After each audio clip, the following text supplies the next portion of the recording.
Policy meeting successful हो, परिणामकारी हो, इसीलिए उन्होंने अपने गुड विशेस भेजा है और इसीलिए हम लोग उनको आज देख नहीं पाए।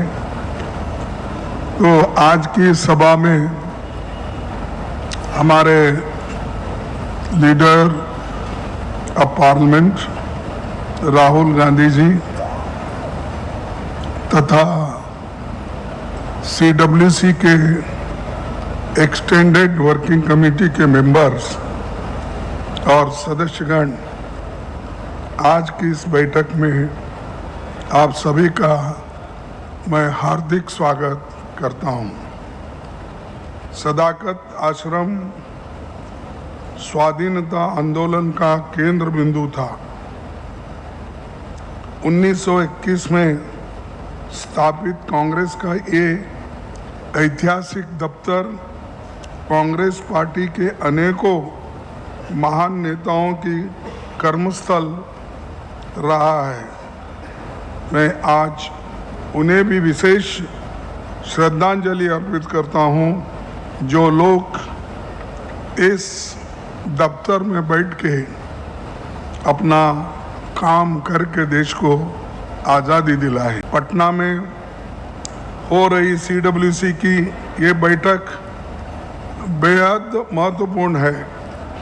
हम ऐसे समय में मिल रहे हैं जबकि अंतर्राष्ट्रीय और राष्ट्रीय दोनों स्तरों पर भारत एक बेहद चुनौतीपूर्ण और चिंताजनक दौर से गुजर रहा है। अंतर्राष्ट्रीय स्तर पर हमारे मुसीबतें नरेंद्र मोदी और उनकी सरकार की नाकामी और कूटनीतिक विफलता का नतीजा है। प्रधानमंत्री जिनको मेरे दोस्त बताकर ढिंढोरा पीटते हैं, वही दोस्त आज भारत को अनेकों संकटों में डाल रहा है।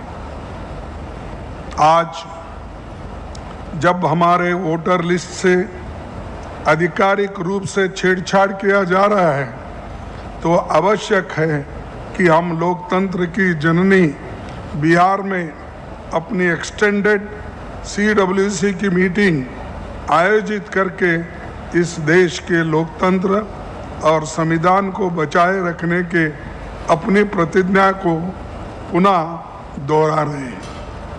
ठीक 85 साल बाद रामगढ़ AICC सेशन में पहली बार संविधान सभा का प्रस्ताव आया था।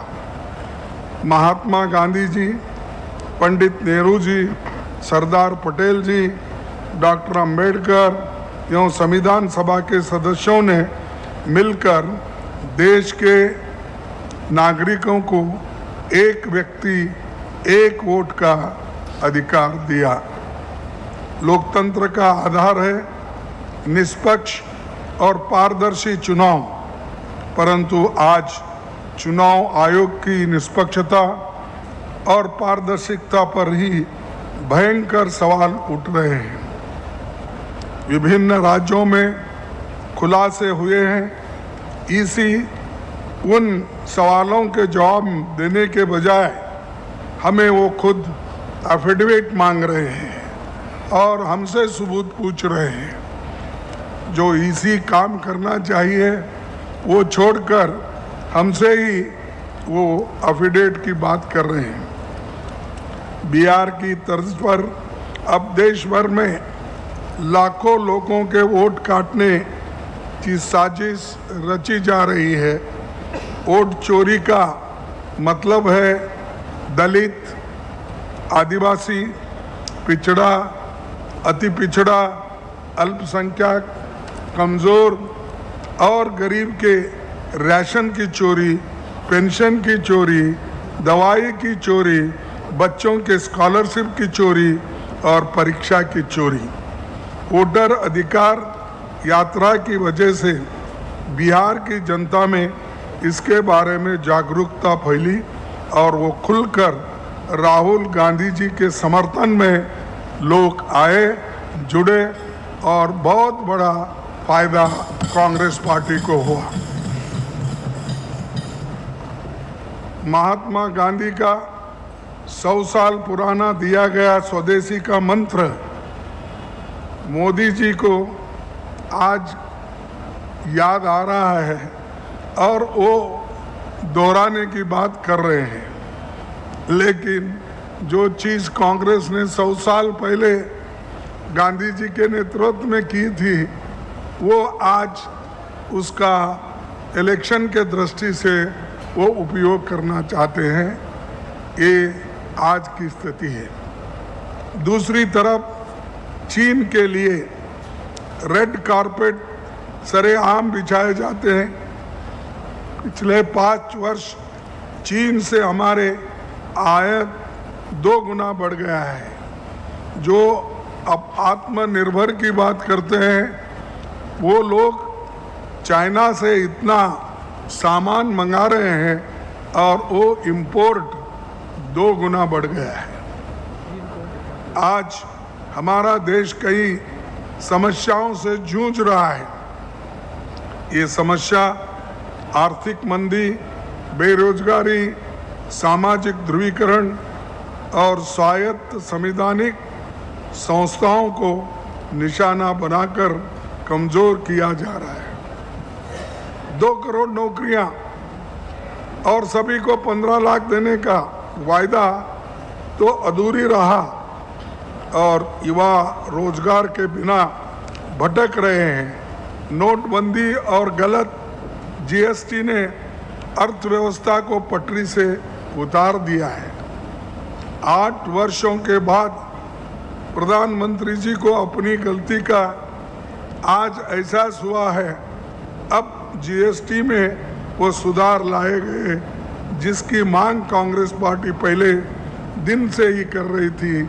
आप सभी को मालूम है, हम ये चाहते थे कि सिर्फ जीएसटी में 2 ही स्टेज रहना चाहिए, एक 4 और एक 8। ये पहले से हमारी मांग थी और उस मांग को उन्होंने ठुकराया और कम से कम उन्होंने इतने पैसे जमा लिए, चाहे वो पेट्रोल हो, डीजल हो, दूसरी चीज़ें हो, उनके ऊपर ये जीएसटी लगाकर कम से कम 23 लाख रुपए उन्होंने जमा किया और खास करके 2.5 लाख रुपए वो उन्होंने इसमें अपने तरफ ले लिया।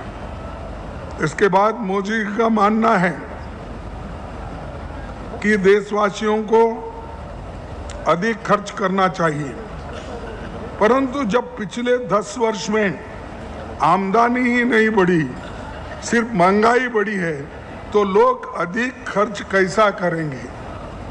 जब पैसा ही आपके हाथ में नहीं है, जब इनकम ही नहीं है, तो आप खर्च कैसा करेंगे? खर्च करना है तो आप नौकरी देना चाहिए, खर्च करना है तो हमारा प्रोडक्शन बढ़ना चाहिए, खर्च करना है तो हमको सरकार से अच्छे स्कीम जो वेलफेयर स्कीम्स है उसके लिए मदद करना चाहिए। लेकिन वो काम उन्होंने छोड़ दिया और जनता को अब गुमराह कर रहे हैं। मैंने 2 टैक्स लगाया, सिर्फ ये किया, तो ये एक बहुत बड़ा धोखा ये भी उन्होंने जनता को दिया है। ग्रामीण उपभोग 50 वर्षों में सबसे कम स्तर पर है, असमानता चरम पर है, अमीर ज़्यादा अमीर बन गए, गरीब और ज़्यादा गरीब बन रहे हैं। प्रधानमंत्री अपने वायदे के मुताबिक किसानों की आय दोगुनी नहीं कर पाए। 2020-21 के 3 काले कानून की वजह से आंदोलन चला, 750 से अधिक किसान शहीद हो गए। केंद्र की मोदी सरकार के साथ साथ अन्य राज्यों की भाजपा सरकार भी धार्मिक ध्रुवीकरण और सांप्रदायिक भावनाओं को ज्वलंत रखने के मौके वो तलाशती रहती है हमेशा के लिए। भाजपा ने जनवरी 2024 में आया नीतीश गया नीतीश कुमार को फिर से समर्थन देकर बिहार में एनडीए सरकार बनाई। नीतीश सरकार ने विकास का वायदा किया, लेकिन बिहार की अर्थव्यवस्था पिछड़ रही है और डबल इंजन सरकार की ये दावा जो था ये खोखला निकला और वो आज केंद्र से भी एक पैकेज भी नहीं ला सके। बिहार में रोजगारी दर 15% से ऊपर है। हर साल लाखों युवा पलायन करते हैं। भर्ती घोटाले की वजह से युवा सड़कों पर आंदोलन करके पुलिस की लाठी खाते हैं। बिहार के किसानों की हालत शायद देश में सबसे खराब है। बाढ़ के कारण हर साल लाखों लोग कोसी और गंडक नदियों से नुकसान उठाते हैं। ये इस बात है कि बाढ़ प्रबंधन में सरकार पूरी तरह विफल रही है और उन्होंने इस तरफ जितना ध्यान देना चाहिए वो नहीं दे रहे हैं।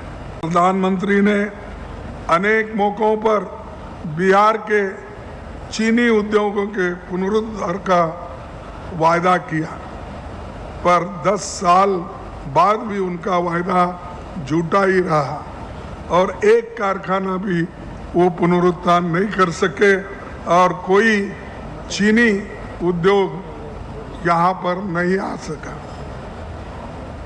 एनडीए गठबंधन में आंतरिक कलह अब खुलकर सामने है। नीतीश कुमार को भाजपा ने मानसिक रूप से सेवानिवृत्त कर दिया है। भाजपा अब उन्हें बोझ मानने लगी है और बिहार की 80% आबादी ओबीसी, ईबीसी, एससी, एसटी वर्गों से है। जनता जाति जनगणना और आरक्षण नीतियों में पारदर्शिता चाहती है। कांग्रेस पार्टी और राहुल गांधी जी ने केंद्र सरकार को घेर कर जाति जनगणना के लिए मजबूर किया है। बिहार में भी कांग्रेस महागठबंधन सरकार के कार्यकाल में जाति संरक्षण हुआ। मैं प्रधानमंत्री जी से पूछना चाहता हूं कि क्या मजबूरी है कि बिहार की जनता को सरकार द्वारा पारित 65% आरक्षण को संवैधानिक सुरक्षा नहीं दिलवा पाए। इतिहास गवाह है कि कांग्रेस सरकार ने तो आज से 30 साल पहले तमिलनाडु के लोगों के लिए 69% आरक्षण को संवैधानिक सुरक्षा दी, लेकिन यहाँ डबल इंजन की सरकार ये कर नहीं सकी। इसका उदाहरण यही है कि मोदी जी खुद वो नहीं चाहते कि बिहार आगे बढ़े। सबसे अजीब बात है यूपी के मुख्यमंत्री ने की, जो अपने आप को प्रधानमंत्री का उत्तराधिकार समझते हैं। उन्होंने पहले आरक्षण के विरोध में लेख लिखा, अब उन्होंने जातियों के नाम पर होने वाली रैलियों पर रोक लगा दी है। क्या प्रधानमंत्री जी देश को बताएंगे कि एक तरफ हम सब जाति जनगणना करने की बात कर रहे हैं और दूसरी तरफ ऐसे लोगों जो अपने ऊपर हो रहे अन्याय और अत्याचार के खिलाफ सड़क पर उतरते हैं, उनको आप मुख्यमंत्री जेल में डालने की बात कर रहे हैं। क्या ये सही है? क्या ये ठीक है? हमको जनता को ये बताना चाहिए किस ढंग से वो इस देश में अपना हुकूमत चलाना चाहते हैं। बिहार राज्य का शासन और प्रशासन लंबे समय से छुट्टी पर है। अपराध हर दिन, लूटपाट और हत्या की घटनाएं होती है। अपराध दर में निरंतर बढ़ोतरी हो रही है। स्कूलों में शिक्षकों की भारी कमी है और सरकारी स्वास्थ्य व्यवस्था पूरी तरह से ध्वस्त है और अस्पताल में दवाएं की भारी किल्लत है।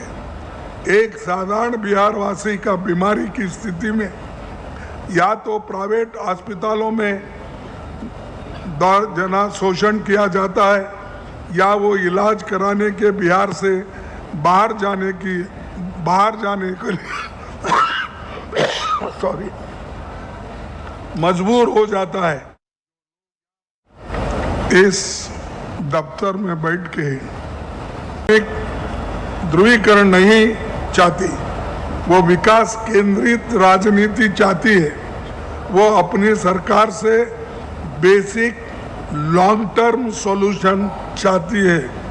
वो विकास, रोजगार, सामाजिक न्याय और सुशासन का अधिकार चाहती है और यही कांग्रेस पार्टी की मांग है कि सुशासन, एक अच्छी सरकार देना और यहाँ के नौजवानों को नौकरी दिलाना और इन्फ्लेशन को कम करना, ये सारी चीज़ें हमारे एजेंडा में हैं। बिहार ने अपने ऐतिहासिक, सामाजिक और राजनीतिक योगदान में के माध्यम से भारतीय लोकतंत्र को न केवल मजबूत किया बल्कि यहाँ की जनता ने हमेशा सामाजिक न्याय और जन आंदोलन को बढ़ावा दिया।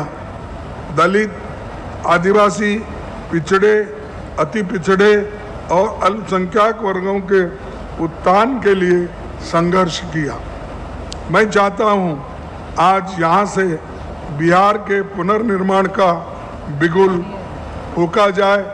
कांग्रेस पार्टी अपने गठबंधन दलों के साथ मिलकर बिहार के लोगों को रोजगार, शिक्षा, स्वास्थ्य, सामाजिक न्याय और सुशासन मुहैया कराएगी। बिहार की जनता लंबे समय से स्वर्णिम बिहार का सपना देख रही है और हम सब मिलकर इसे साकार करेंगे। 2025 विधानसभा चुनाव न सिर्फ बिहार के लिए बल्कि पूरे देश के लिए मील का पत्थर साबित होगा। यहीं से मोदी सरकार के भ्रष्ट शासन की उल्टी गिनती और अंत की शुरुआत होगी।